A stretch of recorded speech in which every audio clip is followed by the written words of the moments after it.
దైవికమైనటువంటి ఆసక్తి తగ్గుతుందా?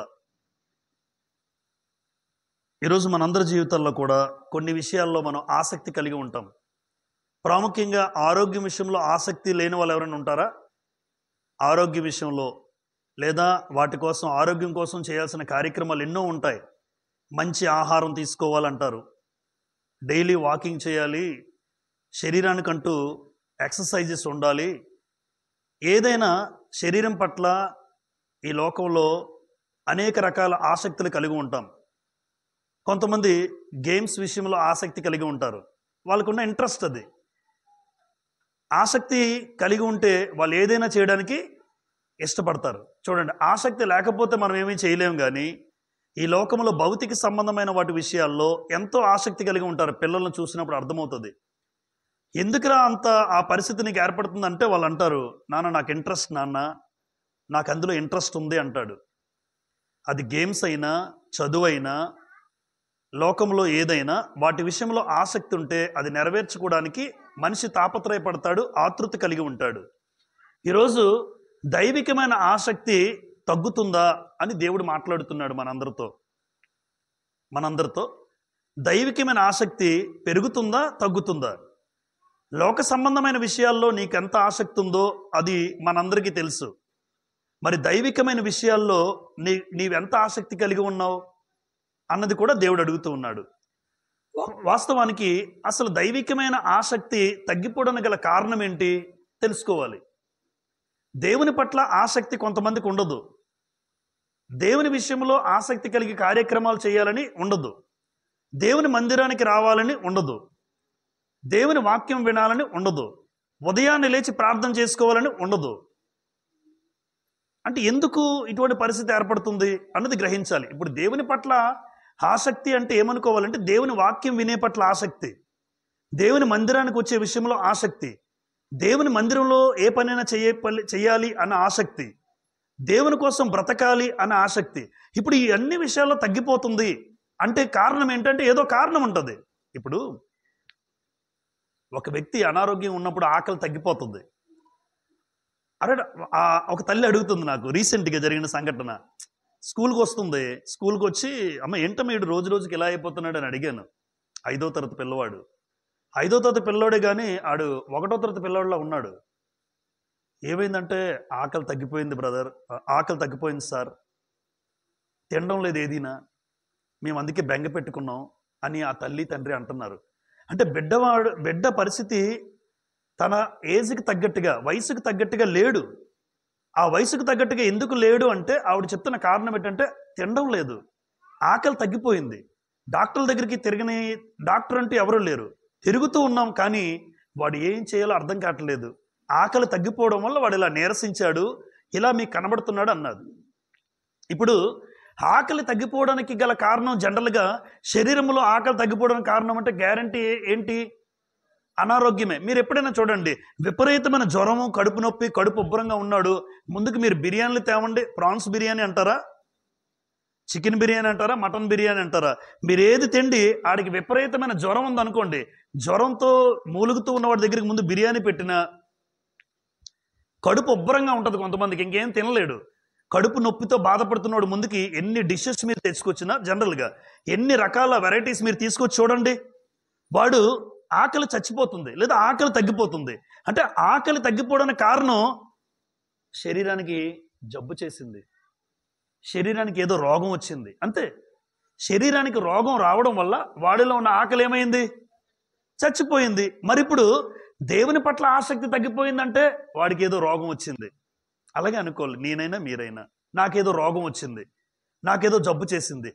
దీనికోసం ఆలోచిస్తుంటారు కానీ దీనికోసం ఆలోచన రాదు. కానీ లోకానికి మనకు ఉన్న వ్యత్యాసం ఏంటంటే, లోక సంబంధులకి క్రైస్తవులకు ఉన్న వ్యత్యాసం ఏంటంటే, ఈ ఆకలి తగ్గిపోతే బెంగ పెట్టుకుంటున్నావే తల్లి తండ్రి, ఈ ఆకలి తగ్గిపోతే నేను బెంగ పెట్టుకోవాలి, మీరు బెంగ పెట్టుకోవాలి, క్రైస్తవులు అందరూ బెంగ పెట్టుకోవాలి. ఎందుకు అంటే ఆత్మ కూడా జబ్బు చేస్తుంది. అప్పుడు చూడండి, పాపం చేస్తున్నాడు అనుకోండి, పాపం చేసేవాడికి దైవాసక్తి ఉండదు. పాపం చేసేవాడికి, పాపం చూసేవాడికి, పాపం చేస్తున్న వాడికి దేవుని పట్ల ఆసక్తి ఉండదు. ఏదో వచ్చాడు వెళ్తాడు అంతే. ఇంకా దేవుని గురించి ఆలోచించే పరిస్థితి రాదు. పాపం చేసేవాడికి, అపవిత్రత కలిగి ఉన్నవాడికి, లోకమాలిన్యం కలిగిన వాడికి, మనసులో చెడుతనం ఉన్నవాడికి ఈ రకమైన భావన, ఇవేంటి జబ్బులు? ఈ జబ్బులు కనబడతాయి బయటికి, డాక్టర్ చెప్పగలడు. ఈ జబ్బులు డయాగ్నోసిస్ చేస్తారు. డయాగ్నోసిస్ చేసి ఏ జబ్బు ఉందండి, ఎందుకు ఆకలి తగ్గిపోయిందో చెప్పగలడేమో. ఈరోజు నేను అంటాను, దేవుని పట్ల ఒక వ్యక్తి ఆసక్తి తగ్గిపోవడానికి గల కారణం నీలో పాపం ఉండడం. దేవుని పట్ల ఆసక్తి తగ్గిపోవడానికి కారణం నీలో అపవిత్రమైన చూపులు, అపవిత్రమైన మాటలు, నీలో లోకానికి సంబంధించినవేవో ఉండిపోయాయి. నీలో చెడుతనం ఉంటే ఆ వ్యక్తి ఎప్పటికీ దైవికమైన ఆకలి ఉండదు. అది ప్రాముఖ్యమైన కారణం. నాలో ఆకలి తగ్గిపోవడానికి కారణం, దైవికమైన ఆసక్తి ఎందుకు తగ్గిపోతుంది అంటే నాలో పాపం ఉంది, నాలో చెడుతనం ఉంది, నాలో లోక సంబంధమైన ఆశలు ఉన్నాయి, నాలో లోక సంబంధమైన జీవితం ఉంది. అందుకోసం నేను దేవుని పని చేయలేకపోతున్నాను, దేవునికి ప్రార్థన చేసుకోలేకపోతున్నాను.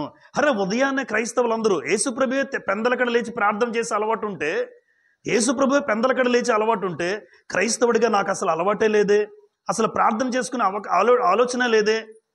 ఆలోచించారా ఎప్పుడైనా? అంటే దైవికమైన ఆసక్తి తగ్గిపోవడానికి గల కారణం నీ ఆత్మకి ఏదో జబ్బు చేసింది. అందుకే నువ్వు మందిరానికి రావు, ప్రార్థనలకు రావు. అప్పుడప్పుడు గుర్తొస్తే వస్తావు, గుర్తొస్తే ప్రార్థన, గుర్తొస్తే వాక్యం చదువుతావు, లేదా వాక్యాన్ని వింటావు. ఈ ఆసక్తి ఉండాలా అమ్మా? శరీర విషయం ఆసక్తి ఉండాలా? జబ్బు చేసిన వెంటనే పరిగెడతారు, హాస్పిటల్స్కి పరిగెడతారు. ప్రాణం మీద తీపి, తప్పు లేదు, నేను తను తప్పు అన్నాను. ప్రాణం మీద ఎంత తీపి ఉండి హాస్పిటల్కి పరిగెడుతూ, నీ శరీరానికి వచ్చిన ఆకలి తగ్గిపోతేనే ఎంత ఆతృత కలిగి పరిగెడుతున్నావే ప్రాణం గురించి. మరి నీ ఆత్మ పరలోకం వెళ్ళాలి, నీ ఆత్మ దేవుని దగ్గరికి వెళ్ళాలి అంటే ఆ ఆతృత నీలో ఉందా? ఆకలి తగ్గిపోయింది. దైవికంగా నేను ఎందుకు ఇలా పతనమైపోయాను? దైవికమైన ఆకలి ఎందుకు నాలో తగ్గిపోయింది? ఎందుకు దేవుని పట్ల ఆసక్తికరంగా కార్యక్రమాలు చేయలేకపోతున్నాను? అందరూ వస్తారు, అందరూ కలుస్తాము, అందరూ మాట్లాడుకుంటారు, వందనాలు బ్రదర్, వెళ్ళిపోతారు. మళ్ళా ఆదివారం వరకు సంఘ కార్యక్రమాలు ఏంటో, సంఘము విధి విధానాలు ఏంటో, సంఘం పట్ల ఆసక్తి ఏంటో ఉండదు మనకి ఒకవేళ. కానీ మన ఇంటి పట్ల ఎటువంటి ఆసక్తి కలిగి ఉంటామో, కనీసం దేవుని మందిరంలో ఏం జరుగుతుంది, దేవుని కార్యక్రమాలు ఎప్పుడెప్పుడు జరుగుతున్నాయి, దేవుని కోసం నేనేం చేయగలను అన్న ఆసక్తి మనలో ఉండాలని దేవుడు కోరుతున్నాడు. వాస్తవానికి కారు, బైకు, బండి వెళ్తుంటాయి రోడ్ల మీద. కార్స్ వెళ్తాయా? కార్స్ అని, బైకులు, రకరకాల బస్సులు, ఏదైనా వాటికి ఏముండాలి?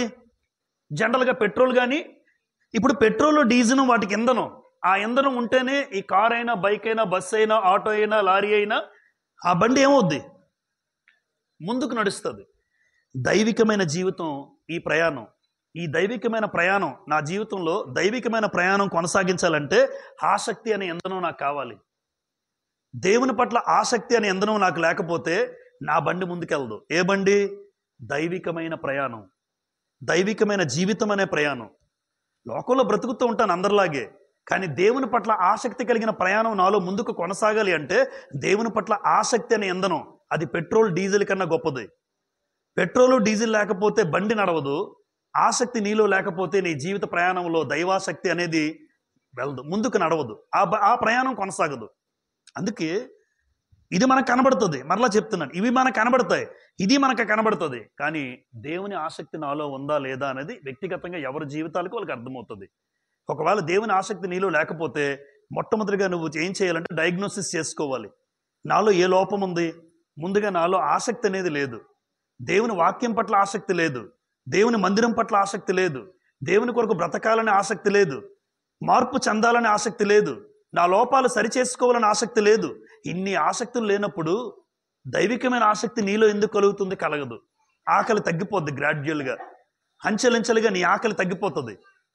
ఈరోజు ఉద్దేశం ఏంటంటే దైవాసక్తి కలిగి ఉండాలి, అది దేవుని ఉద్దేశం. కొరింథీయులకు రాసిన రెండో పత్రిక 11వ అధ్యాయం, 2వ కొరింథీ 11వ అధ్యాయం 2వ వచనం చదువుతాను చూడండి. 2 కొరింథీ 11:2లో దేవాసక్తితో మీ ఎడల ఆసక్తి కలిగి ఉన్నాను అని అపోస్తలుడైన పౌలు మాట్లాడుతున్నారు. ఏ ఆసక్తి అన్నాడమ్మా? దేవాసక్తి. అంటే దేవుడు దేవాసక్తి అన్న మాటకు అర్థం ఏంటి? దేవుని పట్ల ఆసక్తి. ఇప్పుడు దేవుని పట్ల ఆసక్తి కలిగి ఉండాలి ప్రతి క్రైస్తవుడు కూడా. నీ బిడ్డల జీవితం పట్ల ఆసక్తి ఉంటుందా? ఉంటుంది. వాళ్ళకి ఎక్కడ వేయాలి, ఎక్కడ చదివించాలి, మంచి స్కూలు, మంచి కాలేజు, మంచి జీవితం, మంచి వస్తువులు, మంచి ఆహారం, మంచి మంచి మంచి ప్రతి విషయంలో కూడా కుటుంబం కోసం కానీ, బిడ్డల కోసం కానీ, వ్యక్తిగతమైన జీవితం కోసం కానీ ఆసక్తి కలిగి ఉంటావే. మరి దేవుడు ఏమంటున్నాడంటే నా పట్ల కూడా ఆసక్తి కలిగి ఉండండి. మన పట్ల లేదా తన పట్ల ఆసక్తి కలిగి ఉండాలని దేవుడు కోరుతున్నాడు. ఎందుకు దేవుని పట్ల ఆసక్తి కలిగి ఉండాలి? ఎందుకు దేవుని పట్ల ఆసక్తి కలిగి ఉండాలి అంటే యెషయా గ్రంథం 26వ అధ్యాయం, యెషయా గ్రంథం 26వ అధ్యాయం చూడండి. యెషయా గ్రంథము 26వ అధ్యాయం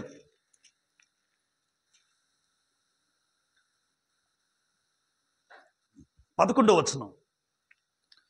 యెషయా 26:11లో యెహోవా నీ హస్తం ఎత్తబడి ఉన్నది గాని జనులు దానిని చూడనొల్లరు, జనుల కొరకైన నీ ఆసక్తిని చూచి వారు సిగ్గుపడుదురు. అబ్బా, ఈ మాట దేవుడు మాట్లాడుతున్నాడు చూడండి. ఆయన హస్తాలు ఎలా ఉన్నాయటమ్మా? ఆయన హస్త ఎత్తబడి ఉన్నది, జనులు దాన్ని ఏం చేస్తున్నారట? చూడలేదు. జనుల కొరకైన నీ ఆసక్తి. ఇప్పుడు జనులందరి కోసం ఎవరికి ఉంది ఆసక్తి? నా వైపు రావాలి, నా దగ్గరికి రావాలి, నన్ను తెలుసుకోవాలి, నన్ను నమ్ముకోవాలి. ప్రతి ఒక్కరు కూడా నరకాన్ని తప్పించుకోవాలి, పాతాళాన్ని తప్పించుకోవాలి అని దేవుడు ఆశ. దేవుడికి మన మీద ఏముంది? మరి మనకేముండాలి ఆయన మీద? అంతే.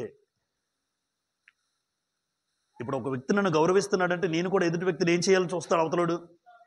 అంతేగాని నన్ను గౌరవిస్తున్నాడని నేను హేళన చేస్తే, గౌరవానికి సంస్కారం, గౌరవం అనేది ఇచ్చిపుచ్చుకోవాలి. ఇప్పుడు దేవుడు ఆసక్తి మన మీద చూపించినప్పుడు నేను కూడా దేవుని పట్ల ఏం కలిగి ఉండాలని? అంతే. అందుకే దేవాసక్తి కలిగి ఉండాలి. ఎందుకు అంటే దినమెల్లా ఆయన చేతులు చాపుతున్నాడట, ఆయన హస్తం ఎత్తబడి ఉన్నది, ఆయన వైపు రావాలని. ప్రజలందరి కోసం ఆయనే అంత ఆసక్తి చూపించి ఈ లోకానికి యేసుప్రభు లోకరక్షకుడిని పంపిస్తే నాకు ఆసక్తి లేదు. ఆయన కోసం ఉండాలని, బ్రతకాలని ఆసక్తి నాకు లేదు. దేవుడికి ఉన్నటువంటి ఆసక్తి మనకు లేకపోతే అది తప్పో కాదో మీరు ఆలోచించండి. నేను దేవుని పట్ల ఆసక్తి కలిగి ఉండాలి అన్నది ఖచ్చితంగా ఉండవలసిన పద్ధతి. కారణం ఏంటంటే ఆయనకు నా మీద ఆసక్తి ఉంది కనుక, ఆయనకు నా మీద ఆసక్తి ఉంది కనుక. ఈరోజు ఇక్కడ గ్రంథంలో నీలో దైవాసక్తి ఉంది అనడానికి గుర్తులు, అంతే కదమ్మా. ఈరోజు ఇక్కడ పరీక్షించుకుందాం అందరం నాతో పాటు. నీలో దైవాసక్తి ఉంది అనడానికి గుర్తులు. ఈ గుర్తులు కనుక మీలో ఉంటే మీకు దైవం పట్ల ఆసక్తి ఉన్నట్టే, లేదా దేవుని పట్ల ఏమున్నట్టు? ఆసక్తి ఉన్నట్టే. ఒకవేళ ఈ గుర్తులు లేవనుకోండి, ఆసక్తి లేనట్లే. అప్పుడు మనం ఏం చేసుకోవాలి? నేను ఆసక్తి కలిగి ఉండడానికి ఏ గుర్తులైతే దేవుడు మాట్లాడాడో ఈ రోజున ఆ గుర్తులు నాలో ఉండాలి అని నువ్వు ప్రిపేర్ అయిపోవాలి, నువ్వు సిద్ధపడాలి. అందుకోసం దేవుడు మాట్లాడుతున్నాడు. ఏదో విన్నామా వెళ్ళామా కాదు. విన్నామా వెళ్ళామా అని ఉంటే ఇక్కడికి రావాల్సిన అవసరం కూడా లేదు. వస్తున్నామంటే అర్థం ఏంటి? అమ్మ వస్తున్నామంటే అర్థం ఏంటి? స్కూల్లో ఎందుకు జాయిన్ చేస్తారో వచ్చి వెళ్ళిపోడు అనగాడు. వాళ్ళు ఏమనుకుంటారు? ఏదో నేర్చుకుంటాడు, నా బిడ్డ బాగుపడతాడు అని తల్లిదండ్రుల ఉద్దేశం. అవునా కాదా మీరు చెప్పండి. వాళ్ళు స్కూల్కి ఎందుకు పంపిస్తున్నారు? ఆడు వెళ్ళి ఆ మధ్యాహ్న భోజనం తిన్నాడు, చిక్కీ తిన్నాడు, గుడ్డి తిన్నాడు, ఆడుకున్నాడు, ఇంటికి వచ్చాడు. అదేనేంటి? వాడు ఏదైనా 2 అక్షరాలు నేర్చుకుంటాడు, వాడి జీవితం బాగుపడుతుంది, అందుకోసం స్కూల్కి మనం పంపిస్తున్నాం. అది అన్నది ఎంత వాస్తవమో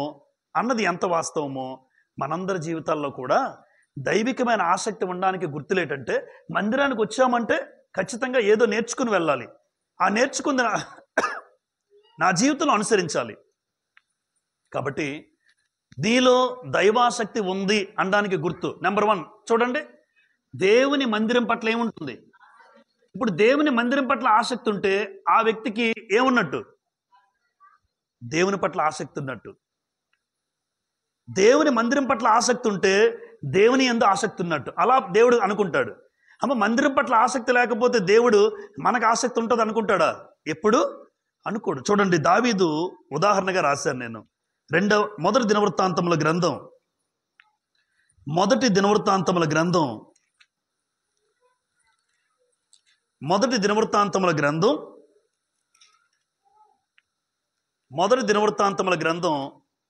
29వ అధ్యాయం.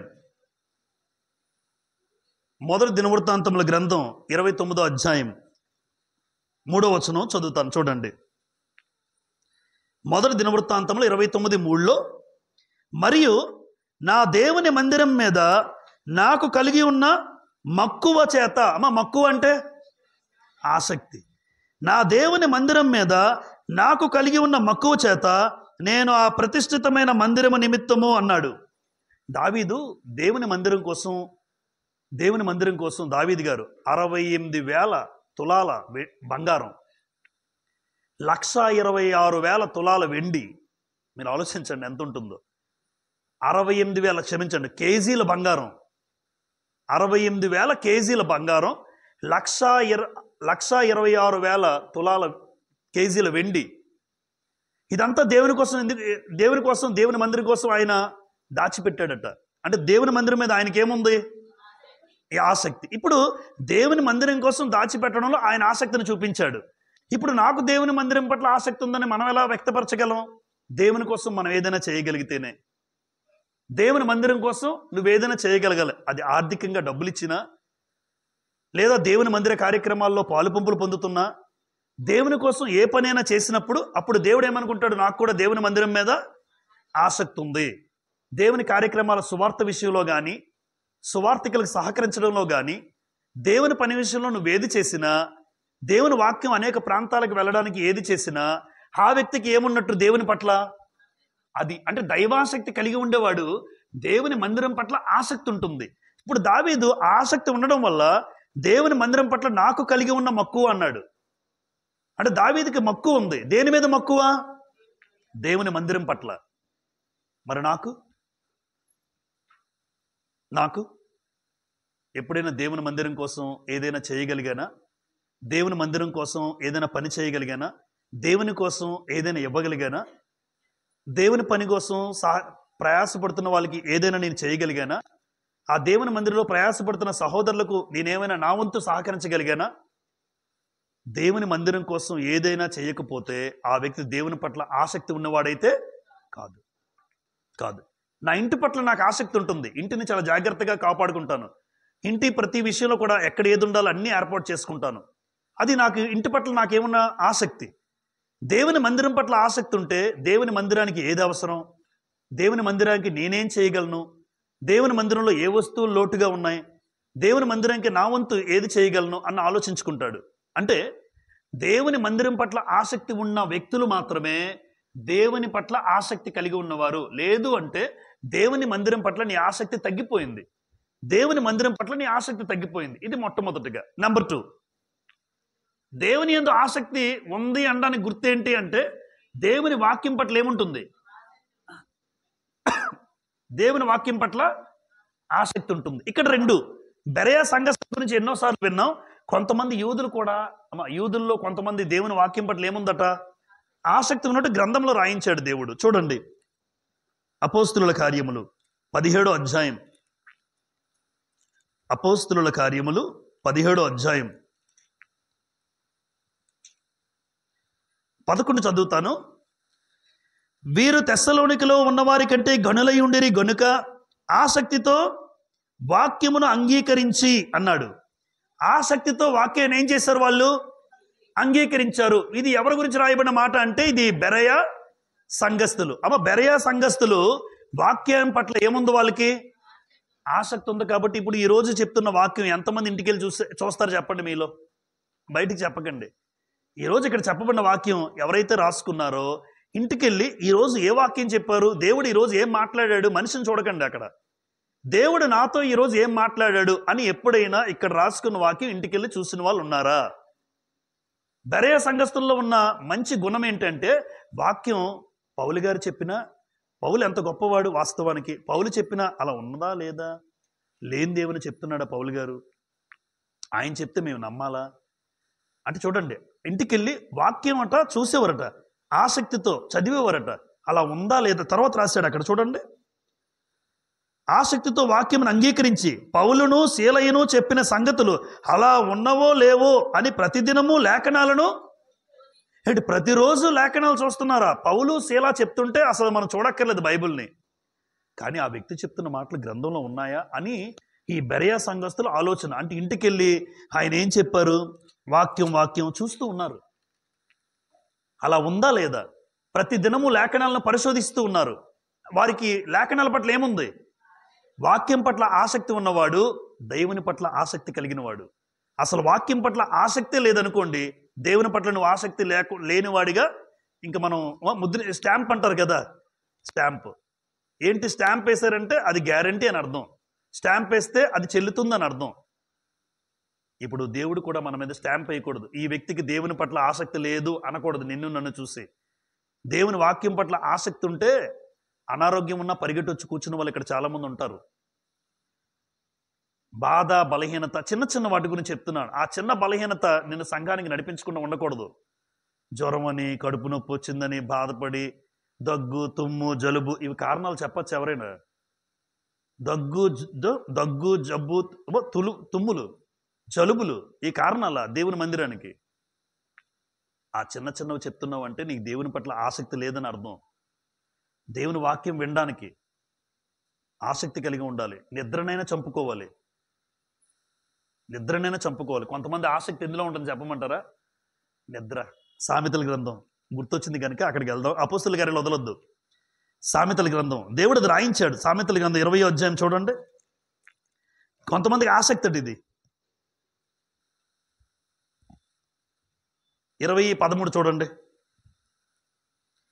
20:13 లేమికి భయపడి నిద్ర యందు ఆసక్తి విడువము. అంటే ఆసక్తి కొంతమంది ఎందులో చూపిస్తారు? నిద్రపోవడంలో. బ్రదర్, నేను 10 గంటలు నిద్రపోతానండి, మీరు 12. నిద్ర యందు ఆసక్తి లేవరా బాబు, సోమరిపోత అంటాడు దేవుడు. సోమరి, ఎందాక నువ్వు పండుకుంటావు అంటారు 6వ అధ్యాయంలో. సోమరి, ఎందాక నువ్వు పడుకుంటావు. కానీ చాలా మంది ఆసక్తి నిద్రపోవడంలో చూపిస్తారట. అపోస్తలుల కార్యములు 21వ అధ్యాయం. అపోస్తలుల కార్యములు 21వ అధ్యాయం.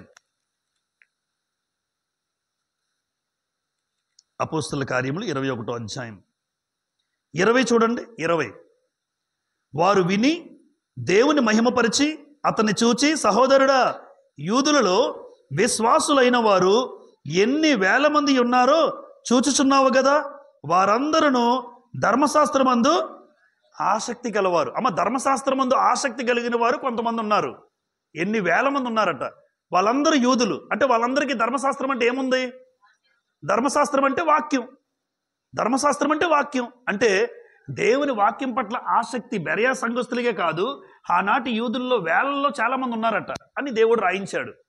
వాక్యం పట్ల ఆసక్తి, దేవుని పట్ల ఆసక్తి కలిగి ఉండడం.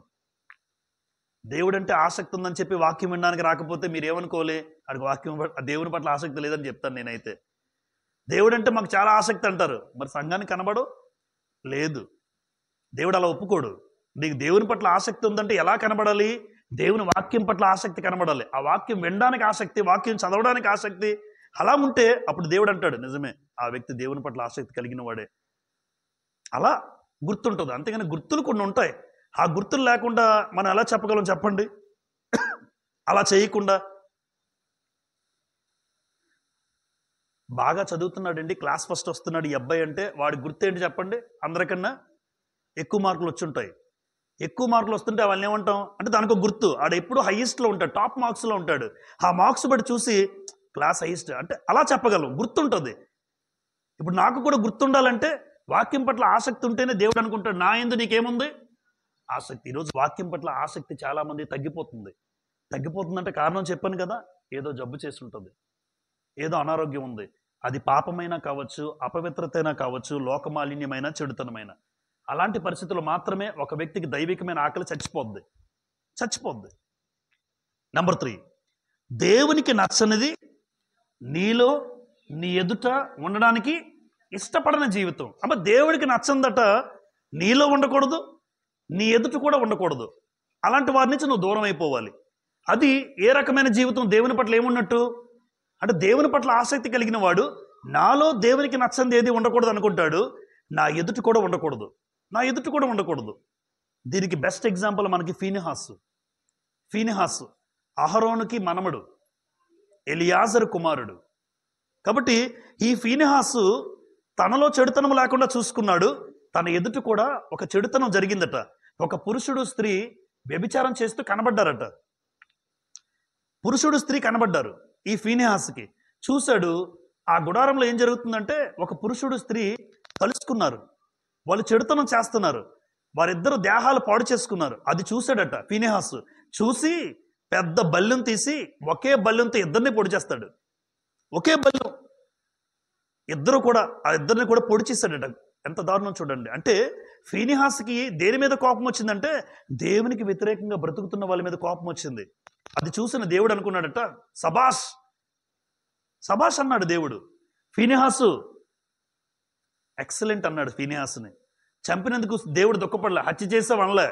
నాకు ఏదైతే ఇష్టం లేదో నీకు ఇష్టం లేదా? దేవునికి ఏదైతే ఇష్టం లేదో ఫీనెహాసు కూడా అది ఇష్టం లేదు. దేవుడికి ఏదైతే ఇష్టమో ఆయనకి అదే ఇష్టం. అంటే దీని అర్థం ఏంటి? దేవుని పట్ల ఏముంది ఆ వ్యక్తికి? ఆసక్తి. ఈరోజు మన ఆసక్తి ఎలా బయటపడుతుందంటే దేవుడికి నచ్చనిది నాకు నచ్చదు, దేవుడికి నచ్చేది నాకు నచ్చుతుంది. అది దేవుని పట్ల ఆసక్తి కలిగి ఉండడం. అవునా కదా? మీరు ఆలోచించండి. వ్యక్తిగతంగా దేవుని పట్ల ఆసక్తి ఉందనుకో చెప్పుకోవడం కన్నా దేవుడికి ఏది నచ్చుతుందో అది నేను చూసుకోవాలి, దేవుడికి ఏది నచ్చదో దానికి దూరం అవ్వాలి. అది నీకు దేవుని పట్ల ఆసక్తి ఉండడం. సంఖ్యాకాండం 25వ అధ్యాయం. సంఖ్యాకాండం 25వ అధ్యాయం. సంఖ్యాకాండము 25వ అధ్యాయం.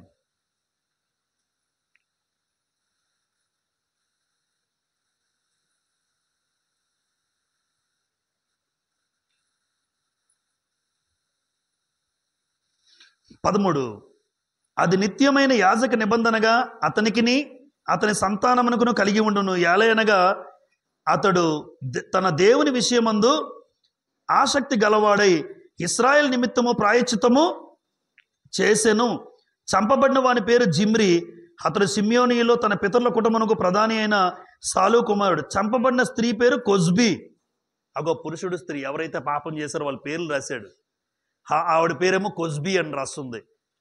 ఆ పురుషుడి పేరు రాశాడు. వాళ్ళిద్దరూ ఏం చేశారంటే వ్యభిచారం చేస్తున్నారు. అది చూసినటువంటి ఫీనెహాసు చంపేస్తాడు. అప్పుడు దేవుడు అంటాడు, వెరీ గుడ్, మంచి పని చేసావు ఫీనెహాసు, నాకు నచ్చనిది నువ్వు చేసావు.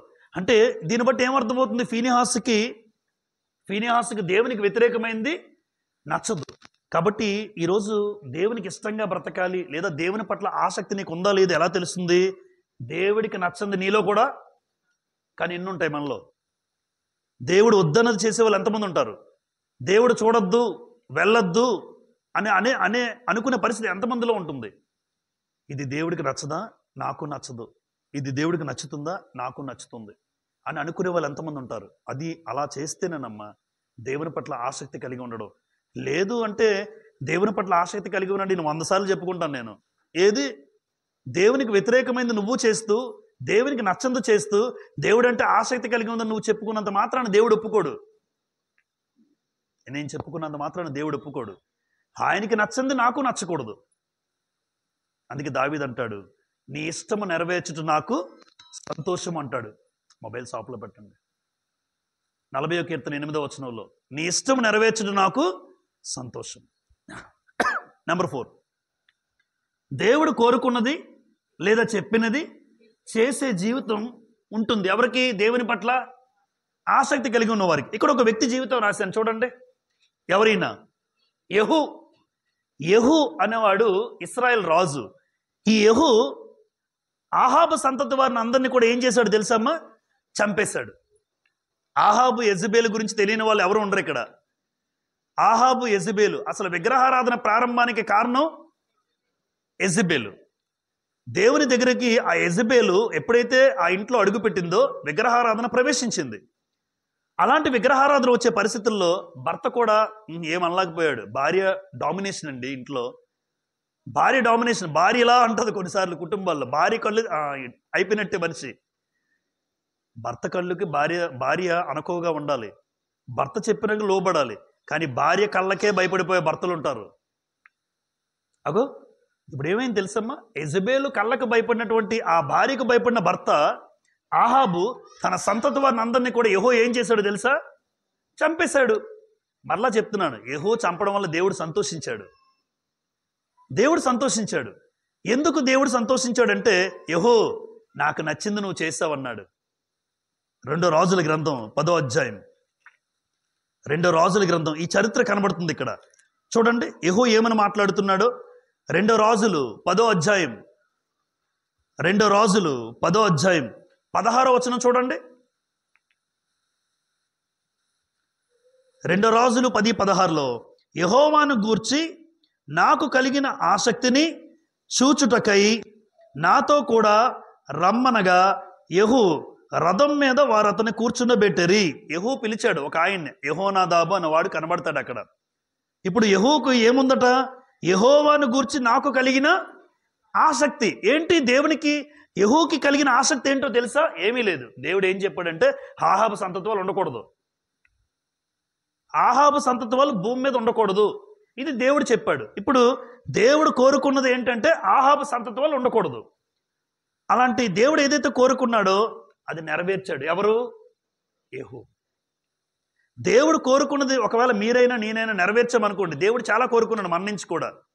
మనం ఎలా ఉండాలో దేవుడు కోరుకున్నాడు. పరిశుద్ధత, నీతి, విశ్వాసము, భక్తి, అంటే దేవుడు ఏదైతే కోరుకున్నాడో ఇంకా చాలా ఉండొచ్చు. దేవుడు కోరుకున్న జీవితం నీలో ఉంటే నువ్వు దేవుని పట్ల ఆసక్తి కలిగిన వాడివి. ఇప్పుడు దేవుడు కోరుకున్నది ఏంటి అంటే ఆహాబు సంతతి వారిని చంపాలి. ఆహాబు సంతతి వారిని చంపడానికి దేవుడు యెహూ అలా చేశాడు. యెహూ నెరవేర్చాడు దేవుడి కోరికను, దేవుడు ఉద్దేశాన్ని యెహూ నెరవేర్చాడు. ఆలోచించండి, దేవుడు కోరికను నెరవేర్చాడంటే ఇప్పుడు ఒక తండ్రి గర్వంగా చెప్పుకుంటాడు ఒక రోజున, నా కొడుకు నా కోరిక నెరవేర్చాడు. ఇది మీకు ఎలా ఉంటుంది? ఆ తండ్రికి ఎలా ఉంటుంది మీరు ఊహించండి. నేను చేయాలనుకున్నాను కానీ చేయలేకపోయాను, కానీ నా కొడుకు నెరవేర్చాడు. నా కొడుకు నేను కోరుకున్నది నెరవేర్చాడు. ఆ తండ్రికి గర్వంగా ఉంటుందా, బాధగా ఉంటుందా? ఎందుకంటే నేను చెయ్యలేంది నా కొడుకు చేశాడు. నేను కోరుకున్నది ఏదైతే నేను కోరుకున్నాను కానీ ఆ కోరుకున్నది నేను చేయలేకపోయాను. నేను కోరుకున్నది నా కొడుకు చేశాడు. దేవుడు కోరుకున్నది యెహూ చేశాడు.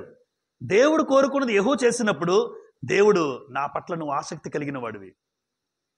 ఆ తండ్రి కోరిక నెరవేర్చడం, ఆ తండ్రి ఆశ నెరవేర్చడం, ఆ తండ్రి ఆశ నెరవేర్చడం, ఆ తండ్రి కోరిక నెరవేర్చడం నిజంగా ఆ తండ్రికి గౌరవం ఇవ్వడమే. నేను అంటాను అలాగా.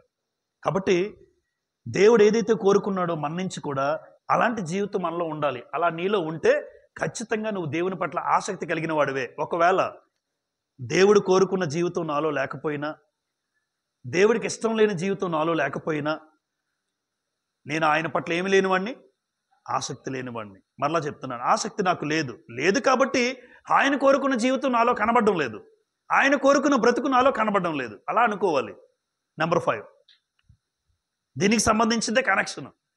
మారు మనసు పొందుట దేవుని పట్ల ఏముండడం? ఖచ్చితంగా మారు మనసు పొందుట దేవుని పట్ల ఆసక్తి కలిగి ఉండుట. మారు మనసు అంటే అర్థం ఏంటంటే మాయ మనసు లేకపోవడం. మాయ మనసు ఉంటుందమ్మా. తల్లిదండ్రులు మాయ చేసేవాళ్ళు లేరా?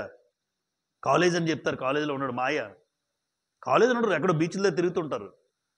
మాయ మనస్సు. ఇప్పుడు మాయ మనస్సు వేరు, మారు మనస్సు వేరు. మారు మనస్సు పొందాడు అంటే అర్థం ఏంటంటే ఆ వ్యక్తిలో మాయ చేసి తల్లిదండ్రులను కానీ, పెద్దలను కానీ, టీచర్స్ని కానీ, ఎవరైనా అటువంటి వారి పట్ల మాయ చేసి బతుకుతుంటాడు, ఎక్కడెక్కడో తిరుగుతుంటాడు. అంత మాయే. ఏంట్రా ఈ మాయ మనస్సు అంటే నీలో మారు మనసు లేదంటాడు దేవుడు. ఇప్పుడు మారు మనసు లేదు అనడానికి అర్థం ఏంటంటే మాయ మనస్సు కలిగి ఉండడం. మారు మనసు ఉంది అనడానికి అక్కడ 2 మాటలు రాశాను చూడండి. నూతన బుద్ధి, నూతన జీవితం. చూడండి, ప్రకటన గ్రంథం 3వ అధ్యాయం దేవుడు ఏమి కోరుకున్నాడో చూడండి. ప్రకటన గ్రంథం 3వ అధ్యాయం 19వ వచనం. ప్రకటన 3:19లో ఇలా రాయబడి ఉంది.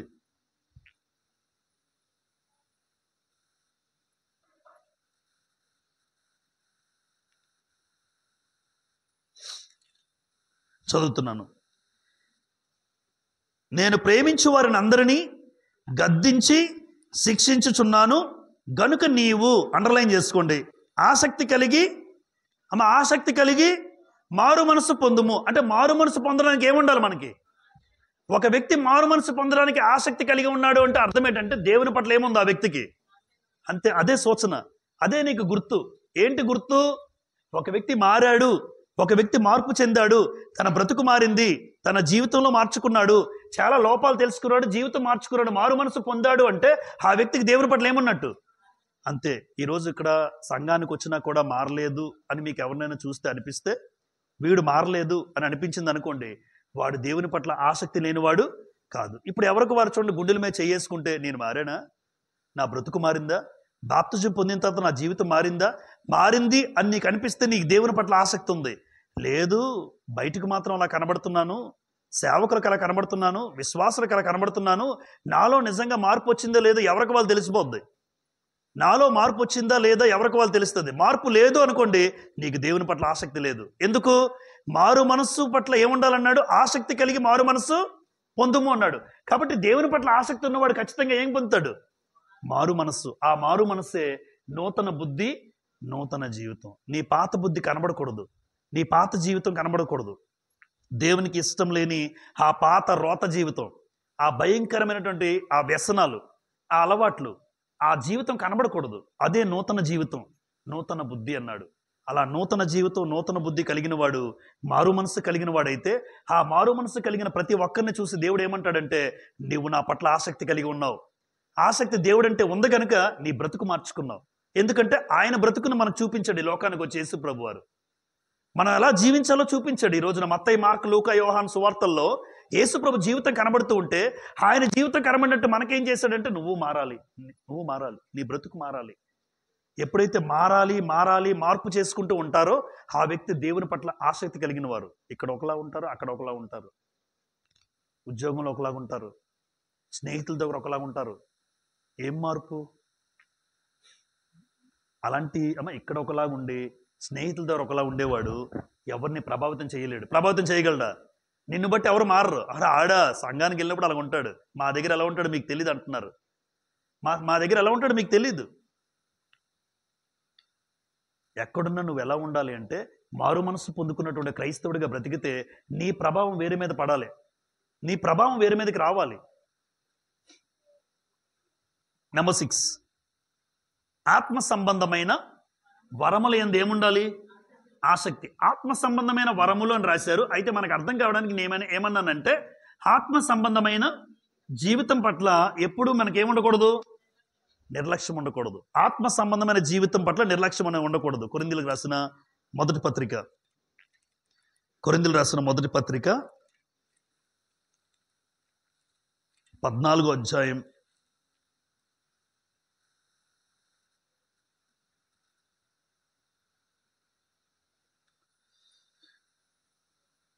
1వ వచనం చూడండి. 1 కొరింథీ 14:1, ప్రేమ కలిగి ఉండేటకు ప్రయాసపడుడి, ఆత్మ సంబంధమైన వరములను ఆసక్తితో అపేక్షించుడి అన్నాడు. 12, మీరు ఆత్మ సంబంధమైన వరముల విషయమై ఆసక్తి గలవారు గనుక సంఘమునకు క్షేమాభివృద్ధి కలుగు నిమిత్తము. ఇప్పుడు చూడండి, అందరూ ఆత్మ సంబంధమైన జీవితం ఉంటే ఆ వ్యక్తి సంఘానికి ఉపయోగపడతాడమ్మా? ఖచ్చితంగా. ఆత్మ సంబంధమైన జీవితం అంటే దేవుని వాక్యం పట్ల, ప్రార్థన పట్ల, దేవుని మందిరం పట్ల, దేవుని సన్నిధిలో ఇష్టపడేవాడు, ఆత్మ సంబంధమైన జీవితం కలిగిన వాడు. అలాంటి వ్యక్తి మనుషులకి ఉపయోగపడతాడు, దేవునికి ఉపయోగపడతాడు. దేవునికి ఉపయోగపడతాడు ఎందుకంటే కొంతమందికి దేవుని మాటలు చెప్పగలడు. ఇప్పుడు ఆత్మ సంబంధమైన జీవితమే నీకు లేకపోతే, దేవుడు అన్నాడు ఆత్మ సంబంధమైన వరముల పట్ల నీకేముండాలి? ఆసక్తి. ఇప్పుడు దేవుని పట్ల ఆసక్తి ఉన్నవాడు మాత్రమే దేవుని కార్యక్రమాలు చేయగలడు. అప్పుడు ఆటోమేటిక్గా సంఘం ఏమవుద్ది? అభివృద్ధి చెందుతుంది. పలానా సంఘంలో ఉన్నటువంటి కుర్రోళ్ళు, పలానా సంఘంలో ఉన్న యవ్వనస్తులు, ఆడపిల్లలు, సంఘం క్షేమాభివృద్ధి చెందుతుంది, క్షేమంగా ఉంటుంది. ఈరోజు నేను సంఘమే కాదు, కుటుంబంలో క్షేమం ఉండాలన్నా నేను ఆత్మ సంబంధంగా ఉండాలి. ఒక ఆత్మ సంబంధమైన జీవితం నాలో లేకపోతే భర్తగా నేను ఫెయిల్ అవుతాను. ఎందుకంటే భార్యను ఎలా ప్రేమించాలో నాకు తెలియదు, భార్యను ఎలా గౌరవించాలో నాకు తెలియదు, పిల్లల పట్ల ఎలా వ్యవహరించాలో నాకు తెలియదు. భార్యకు కూడా ఆత్మ సంబంధమైన జీవితం లేదనుకోండి, భర్తను ఎలా గౌరవించాలో తెలియదు, అత్తను ఎలా గౌరవించాలో తెలియదు, ఎవరి దగ్గర ఎలా ఉండాలో తెలియదు. ఎప్పుడు తెలుస్తుంది? ఒక భర్తకైనా, భార్యకైనా, పిల్లలకైనా ఆ వ్యక్తి జీవితాల్లో ఆత్మ సంబంధమైన జీవితం, ఆత్మ సంబంధమైన జీవితం ఉన్న కుటుంబాలు కుటుంబానికి క్షేమం, ఆత్మ సంబంధమైన జీవితం కలిగిన సంఘస్థులు సంఘానికి క్షేమం. వీళ్ళ వల్ల మనకి ఏ ఇబ్బంది రాదు. ఆత్మ సంబంధమైన జీవితం లేనోళ్ళే సంఘంలో విషయాలు బయటకు తీసుకెళ్తారు అక్కడికి. అసలు మన సంఘాల విషయాలు బయటికి వెళ్ళడం ఏంటి అంటే ఆ వ్యక్తికి ఏమీ లేదు. ఆత్మ సంబంధమైన కుటుంబ విషయాలు ఎవరైనా బయట చెప్పుకుంటారండి. జనరల్గా మాట్లాడదాం అంటే బాగోలేని పరిస్థితుల్లో ప్రార్థన చేయడం తప్పు కాదు. బ్రదర్, మా కుటుంబంలో ఇలా జరిగింది, ప్రార్థన చేయండి, అలా కాదు. కుటుంబంలో విషయాలు ఎవరైనా బయట చెప్తారా? నాకు తెలిసి చెప్పరు, కడుపులోనే దాచుకుంటారు కదా. మరి సంఘం విషయాలు బయటకు చెప్పేవాళ్ళు ఆత్మ సంబంధమైన జీవితం లేని వాళ్ళు.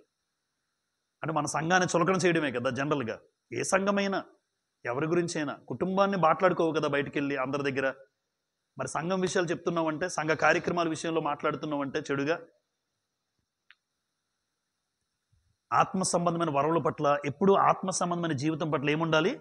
నిర్లక్ష్యం ఉండకూడదమ్మా. నేను ప్రార్థనలో ఎదగాలి, వాక్యంలో ఎదగాలి, దేవుని సన్నిధికి వచ్చే విషయంలో ఎదగాలి. ఇలా ఆత్మ సంబంధమైన జీవితం ఎదిగితేనే. అందుకే అంటాను, ఎప్పుడు భార్యాభర్తలు ఇద్దరూ కూర్చోవాలి మందిరంలో.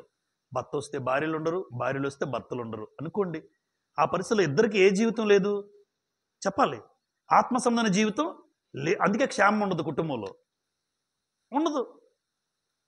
ఇద్దరు కూర్చొని, ఇద్దరు ప్రార్థనలో, ఇద్దరు వాక్యంలో, ఇద్దరు దేవుని సన్నిధిలో వెళ్తూ ఉంటే ఆ కుటుంబంలో క్షేమమే ఉంటుంది. క్షేమమే, మంచి, మేలు. అందుకే పెళ్ళైన ఏ బిడ్డలైనా భర్త భార్యలు ఇద్దరూ కూర్చుంటే ఆ కుటుంబంలో ఎప్పుడూ క్షేమమే. కొన్ని సందర్భాల్లో దుఃఖపడుతుంటాం, మరి కొందరు రారు. వాళ్ళ పరిస్థితిని బట్టి కుటుంబంలో ఏముంటుంది? క్షేమం ఉండదు.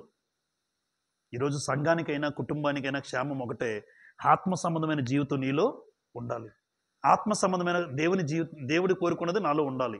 నంబర్ 7, మందిరానికి సన్నిధికి వచ్చుటకు లేదా సన్నిధిలో గడిపితే ఆసక్తి ఉన్నవాళ్ళు, దేవుని పట్ల ఏమున్నవాళ్ళు? దేవుని మందిరం విషయంలో. యెషయా గ్రంథం 26వ అధ్యాయం మరొకసారి చూడండి. యెషయా గ్రంథం 26వ అధ్యాయం, యెషయా 26:9 చూడండి. రాత్రివేళ నా ప్రాణము నిన్ను ఆశించుచున్నది, నాలోనున్న, అండర్లైన్ చేయండి మీ మాట, నాలోనున్న ఆత్మ ఆసక్తితో నిన్ను ఆశ్రయించుచున్నది. నాలో ఏముంది అంటే శరీరంలో ఏముంది? నాలో ఉన్నటువంటి ఆత్మ అంటే నా శరీరంలో ఉన్నటువంటి ఆత్మ, నాలో ఉన్నటువంటి ఆత్మ ఆసక్తితో నిన్ను ఆశ్రయిస్తుంది, దేవుని మందిరాన్ని ఆశ్రయిస్తుంది. ఆలోచించండి. అంటే ఆత్మ దేవుని మందిరంలో దేవుని కోసం ఆశిస్తుందంటే ఆ వ్యక్తికి ఏమున్నట్టు? దేవుని పట్ల. అందుకే ఆత్మ దేవుని పట్ల ఆసక్తి కలిగి ఉండడం అంటే దేవుని మందిరం పట్ల ఆసక్తి. దేవుని సన్నిధికి వెళ్ళే విషయంలో ఈరోజు ఆరాధన 10 గంటల కంటే 10 గంటల ముందే ఉండాలి అనుకున్న వాళ్ళు ఉండొచ్చు. దయచేసి ఆరాధన సమయం దాటి మనం ఎప్పుడు రాకుండా ఉండడానికి ప్రయత్నం చేయండి. ఆరాధన మొదటి నుంచి ఉంటేనే ఆరాధన చివరి వరకు అంగీకరించబడుతుంది. ఆరాధన అంగీకరించబడుతుంది. నేను 10:30కు వస్తాను, 11కు వస్తాను రండి, కానీ ఆరాధన దేవుడు అంగీకరించడు. ఒక పై అధికారి దగ్గరికి వెళ్ళినప్పుడే ముందు వెళ్తున్నాం కదా, మనం ముందు వెళ్తాం ఆయన వచ్చే కన్నా ముందే. ఎందుకంటే నా పని జరగాలి, నేను ఇచ్చినటువంటి ఆ పిటిషన్ ఆయన చూడాలి, అప్పుడు అంగీకరిస్తాడు. టైం దాటిపోయి మనం వెళ్తే దేవుడు మనకన్నా ముందుంటే ఆలోచించండి ఒకసారి. ఆరాధన విషయంలో 122వ కీర్తన, ఒక వ్యక్తి కీర్తనకారుడు అంటాడు, ఎవరైతే దేవుని మందిరానికి వెళ్తున్నారో ఆయనకి ఎంతో సంతోషం అంట. అమ్మ నువ్వు ఎక్కడికి వెళ్తున్నావు అమ్మా అని అడిగారు అనుకోండి, మీరు ఏం మాటలు చెప్పాలి? మేము దేవుని మందిరానికి వెళ్తున్నాం అంటే ఆ వ్యక్తి ఆనందపడుతుంటాడు. కీర్తనకారుడు మాట అలా ఉంటుంది. 122వ కీర్తన మొదటి వచనం చూడండి. దావీదికి ఆనందం చూడండి. యాత్ర కీర్తన దావీదుది 122 మొదటి వచనం. యెహోవా మందిరమునకు వెళ్ళుదమని జనులు నాతో అన్నప్పుడు నేను, దావీదు గారు మీకు సంతోషం ఎప్పుడు అని అడగండి. మీకు సంతోషం ఎప్పుడు కలుగుతుంది దావీదు గారు? మేము మందిరానికి వెళ్తున్నాం బ్రదర్. మేము మందిరానికి వెళ్తున్నాం. మందిరానికి వెళ్తున్నారంటే దావీదుకి పట్టలేనంత సంతోషం అంట. ఎందుకంటే ఆయన మందిరంలో ఉండడం ఇష్టం. అందుకే కదా 23వ కీర్తన కంటతా కీర్తన, యెహోవా నా కాపరి నాకు అంటాడు. చిరకాలము యెహోవా మందిరంలో, చివరి వచనం, చిరకాలం యెహోవా మందిరంలో నేను నివాసము చేసేదును అంటాడు. దేవుని మందిరం అంటే అంత ఇష్టం దావీదుకి. దేవుని మందిరానికి రాలేకపోతున్నాను తబితమ్మ అంటుంది. మంగళవారం, బుధవారం, శుక్రవారం రాలేకపోతున్నాను బాబు, సహకరించట్లేదు. దేవుని మందిరం పట్ల ఆసక్తి ఉంది, కానీ శరీరం సహకరించట్లే, రాలేకపోతున్నాను. చాలా మందికి ఉండొచ్చు ఒకవేళ అటువంటి పరిస్థితి. అయితే మనసులో ఉన్నటువంటి కోరిక మాత్రం ఉంటుంది, దేవుడు చూస్తాడు అది. యెహోవా మందిరానికి వెళ్ళాలి, దేవుని సన్నిధిలో గడపాలి అని ఆ మందిరానికి వెళ్ళడానికి ఉండే ఆసక్తి ఉంటే దేవుని పట్ల నీకేమున్నట్టు? అసలు కొంతమందికి ప్రార్థనలే గుర్తుండవు, ఎప్పుడు జరుగుతుందో తెలియదు, ప్రార్థనలు గుర్తుండవు. కొన్ని పరిస్థితులు బట్టి మన దేవుడికి క్షమించిన దూరాభారం బట్టి దేవుని మందిరం పట్ల ఖచ్చితంగా దేవుని సన్నిధికి వస్తున్నానంటే, దేవుని సన్నిధిలో గడుపుతున్నానంటే దేవుని పట్ల నాకేమున్నట్టు? ఆయన సన్నిధి. అందుకే చూసారా, దేవుని మందిరానికి ఎవరైనా వెళ్తున్నారంటే దావీదికి ఆనందం అంట, పట్టలేనంత సంతోషం కలుగుతుంది దావీదికి. వెళ్ళండి దేవుని మందిరంకి అయితే అక్కడే గడపండి, అక్కడే ఉండండి. నేనైతే దేవుని మందిరంలో చిరకాలం ఉండాలని ఆశపడుతున్నాను అంటున్నాడు దావీదు. మరి మన ఆశ ఏంటో, మన ఆసక్తి ఏంటో? దేవుని మందిరంలో ఉండడానికి ఇష్టమేనా? ఎప్పుడు 2 గంటలు అవుద్దా, ఎప్పుడు త్వరగా ముగిస్తారా, ఎప్పుడు మేము ఇంటికి వెళ్ళిపోవాలా అన్న ఆలోచన ఉంటే దేవుని పట్ల ఏమీ లేనట్టు, ఆసక్తి లేదు. వచ్చామంటే దేవుని మందిరంలో ఎంత ప్రశాంతతో, ఎంత నెమ్మదో, ఎంత అద్భుతమైన జీవితమో ఆయన మందిరంలో గడిపే ధన్యం. అందుకే యెహోవా మందిరంలో ఒక దినము గడుపుట ఏమన్నాడు? 1000 దినముల కంటే శ్రేష్టం అన్నాడు. లోకంలో ఎన్ని రోజులు గడిపితే ఏంటి? యెహోవా మందిరంలో ఒక దినము గడుపుట. 84వ కీర్తన 10వ వచనం, 84వ కీర్తన 10వ వచనంలో ఉంటుంది. యెహోవా మందిరంలో ఒక దినము గడుపుట 1000 దినముల కంటే శ్రేష్టం అంటాడు. రైట్. ఇప్పుడు దైవికమైన ఆసక్తి కలగాలంటే నేను ఎలా ఉండాలి? చివరిగా 2 మాటలు చెప్పి ముగిస్తాను నేను. దైవికమైన ఆసక్తి లేదా ఆకలి కలగాలంటే నాకు ఏముండాలి చూడండి. నీతియుక్తమైన జీవితం, అంటే నీతి కలిగిన బ్రతుకుంటే ఏం పుడుతుంది? ఆకలి పుడుతుందటమ్మ. సామెతల గ్రంథం 13వ అధ్యాయం, సామెతల గ్రంథం 13వ అధ్యాయం 13:25 చూడండి. సామెతలు 13:25. నీతిమంతుడు ఆకలి తీరా భోజనము చేయును. నీతిమంతుడు ఆకలి తీరా ఏం చేస్తాడు? అసలు నీతికి ఆకలికి సంబంధం ఉందా? మీరు ఆలోచించాలి ఈ మాటని. ఆకలి వేసినోడు ఆకలి తింటాడు, ఆకలి వేసినోడు ఆతృతగా తింటాడు. చూడండి, 2-3 రోజులు తినలే, భోజనం లేదనుకోండి, ఆతృత. ఇప్పుడు నీతిమంతుడికి భోజనానికి సెట్ చేశాడు దేవుడు. ఇలా రాయించారేంటి? నీతిమంతుడు ఆకలి తీర తినడం అంటే అర్థం ఏంటంటే, నీతియుక్తమైన జీవితం జీవించేవాడు మాత్రమే దేవుని పట్ల దైవికమైన ఆకలి ఏముంటుంది? ఆకలి ఉంటుంది. దేవుని కోసం తినాలి ఆతృతగా, వాక్యం చదవాలి, ఉదయాన్నే లేవాలి, కుటుంబ ప్రార్థన జరగాలి, వాక్యం చదువుకోవాలి, లేచిన వెంటనే మోకరిల్లి, నా ముడుకుల మీద మోకరిల్లి మొట్టమొదటిగా ఎవరితో మాట్లాడాలి? దేవునితోనే మాట్లాడాలి. నా భార్యతో కాదు, నా పిల్లలతో కాదు, నా భర్తతో కాదు, నా తల్లితో కాదు, నా తండ్రితో కాదు. మొట్టమొదటిగా మంచం మీద లేచిన వెంటనే మొట్టమొదటిగా నేను దేవునితో మాట్లాడాలి. నా కంఠస్వరము ఆయన వినాలి. దైవికమైన ఆకలి. నీతిమంతుడికి ఏముంటుందట? నీతియుక్తమైన జీవితం జీవించేవాడికి ఏముంటుంది? ఆకలి పుట్టిస్తుంది. ఈరోజు దేవుని పట్ల ఆకలి లేదు అంటే, దైవికమైన ఆకలి ఎందుకు చచ్చిపోయింది అంటే, ఒకవేళ నా బ్రతుకులో నీతిగా నేను బ్రతకడం లేదేమో. నీతిగా బ్రతకడం అంటే దేవుడు కోరుకున్నట్టు బ్రతకడమే, మరలా దానికి ఉద్దేశించి ఏదీ కాదు. దేవుడు కోరుకున్న జీవితం నీలో ఉంటే ఖచ్చితంగా నీకు ఆకలి పుడుతుంది. కానీ దేవునికి వ్యతిరేకమైన జీవితం జీవించే వాళ్ళు ఎవరైనా, యవ్వనస్తులైనా ఎవరైనా, దేవునికి వ్యతిరేకమైన కార్యక్రమాలు, మీరు పాప సంబంధమైన జీవితం ఏదైనా ఉన్నా నీకు ఆకలి పుట్టదు. ప్రార్థన చేయాలని ఉండదు. తనివి తీరా, నిజంగా తనివి తీరా వాక్యం చదివేస్తాను, తనివి తీరా ఆయన మందిరంలో ప్రార్థన చేసుకుంటాను, తనివి తీరా వాక్యం చదువుతాను అంటారు కదా. తనివి తీరా అంటారు, ఆ మాట వాడుతారు. అంటే తృప్తిగా. ఎందుకు ఈ తృప్తి కలుగుతుంది వ్యక్తుల్లో అంటే, నీతియుక్తమైన జీవితం నీలో ఉంటే తనివి తీరా నువ్వు ప్రార్థన చేసుకుంటావు, తనివి తీరా నువ్వు వాక్యం చదువుతావు. ఒకవేళ దేవునికి వ్యతిరేకమైన జీవితం, చెప్పాను కదా, పాపము కానీ, ఏ అపవిత్రత కానీ, ఇలాంటి ఆలోచనలు ఎక్కువైపోతాయి మనిషిలోని. ఎవరి మీదో, ఎవరి కొరకో ఇటువంటి ఆలోచనలు మైండ్లో ఉన్నాయనుకోండి, ప్రార్థన వస్తుందా? రాదు. వాక్యం చదవాలని వస్తుందా? రాదు. ఎందుకు? నీ హృదయం అంతా పాపంతో నిండిపోయి ఉంది. హృదయం అంతా ఏం చేయాలి, ఎక్కడికి వెళ్ళాలి, ఏ తప్పు చేయాలి, ఎలా ఉంటే బాగుంటుందని ఆలోచిస్తున్నావు అంటే, హృదయం అంతా ఇది నిండిపోతే ఆకలి తగ్గిపోయింది. అందుకే దైవికమైన ఆకలి కొందరిలో తగ్గిపోద్ది. చివరిగా, నీ ఆసక్తిని చూచి అనేకులు ఏమన్నారు అక్కడ చూడండి, రాశాను. అమ్మ, నీ ఆసక్తిని చూచి అనేకులు ఏమవ్వాలి? ప్రేరేపించబడాలి అన్నాడు. దేవుడు కోరుతున్న మాటలు చివరిగా రెండు వచనాలు చెప్తాను నేను. నా ఆసక్తిని చూచి అనేకులు ప్రేరేపించబడాలి. కనీసం నా ఆసక్తిని చూచి నేనేమనుకుంటానంటే, అందరి గురించి చెప్పుకోను కానీ, నా ఆసక్తిని చూచి నా భార్య అయినా ప్రేరేపింపబడాలి, నా పిల్లలైనా ప్రేరేపింపబడాలి. మందిరానికి వెళ్ళే విషయంలో, దేవుని వాక్యం చదివే విషయంలో, కుటుంబ ప్రార్థన విషయంలో కనీసం నేను ఒక్కడినైనా ప్రేరేపించబడాలి. సంఘాన్ని ప్రేరేపించలేకపోవచ్చు, పోనే చాలామంది మారకపోవచ్చు, వాళ్ళు వినికి వెళ్ళిపోవచ్చు. కానీ కనీసం నేను చనిపోయే లోపల నా భార్య పిల్లలనైనా నేను ప్రేరేపించబడాలి. నా ఆసక్తిని చూచి వాళ్ళు నేర్చుకోవాలి అని అనుకుంటాను, అంతే. నా ఆసక్తి నా కొడుకు రావాలి, నా కూతురికి రావాలి, నా భార్యకి రావాలి. నా ఆసక్తిని చూచి కొన్నైనా దేవుని మందిరం విషయంలో, వాక్యం చదివే విషయంలో, ప్రార్థన విషయంలో వ్యక్తిగతంగా నేను కోరుకునేది. కొన్ని మనుషులు ప్రేరేపించబడతారు, సంఘస్థులు ప్రేరేపించబడతారా? సంతోషం. ఆ వ్యక్తిని చూసి ప్రేరేపించబడతారా? ఆనందం. కానీ ఎవరిని ప్రేరేపించలేకపోయినా కనీసం నా భార్య బిడ్డలైనా ప్రేరేపించాలన్న ఆలోచనతో చనిపోవాలి. 2 కొరింథీ పత్రిక రెండో కొరింథీ పత్రిక 9వ అధ్యాయం. 2 కొరింథీ పత్రిక 9వ అధ్యాయం 2వ వచనం చూడండి. 2వ వచనం చివరిలో నేను ఒక మాట చదువుతాను. 9:2 చివరి మాట.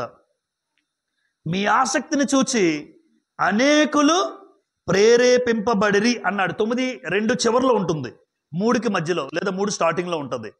2 కొరింథీ 9:3లో చూడండి. 9:2 చివర మీ ఆసక్తిని చూచి అనేకులు ఏమవ్వాలి? ఖచ్చితంగానమ్మా, కనీసంగా భార్య అయిన బిడ్డలైనా ప్రేరేపించగలం, గ్యారంటీ. నేను వెళ్తే నా ఆసక్తిని చూస్తే పరిగెత్తుకుని రావాలి.